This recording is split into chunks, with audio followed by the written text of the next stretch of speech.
Many people don't know that the children's book Gulliver's Travels was really meant for adults. It was a way around the censorship back then in the 1800s and 1900s. If you criticized the king, they would chop off your head.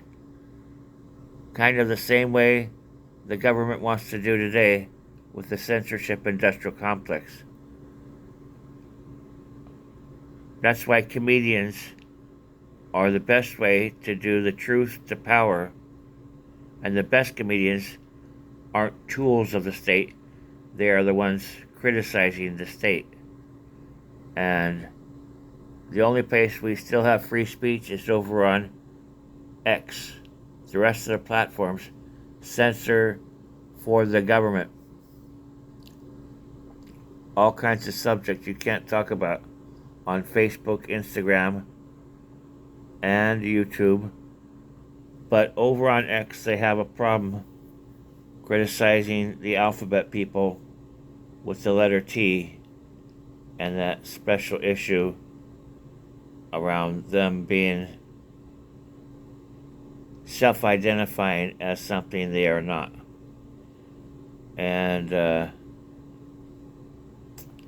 Trans Am kind of self-identifies as a Pontiac the same way a vaccine self-identifies it's not really a vaccine. So it's kind of a Trans Am, if you know what I mean. I can't even say this word because I'm going to upload it to Twitter. And I can't even say the word Trans Am. Jonathan Swift's Gulliver's Travels 1726. Published by PBS. Irish Protestant clergyman and satirist Jonathan Swift publishes Gulliver's Travels anonymously in 1726. The four-part novel relates ship captain Lemuel Gulliver's voyages to fanciful countries such as Lilliput and Brobdingnag, where he meets both tiny and giant inhabitants. The work's satirical attacks on English politicians and social practices, as well as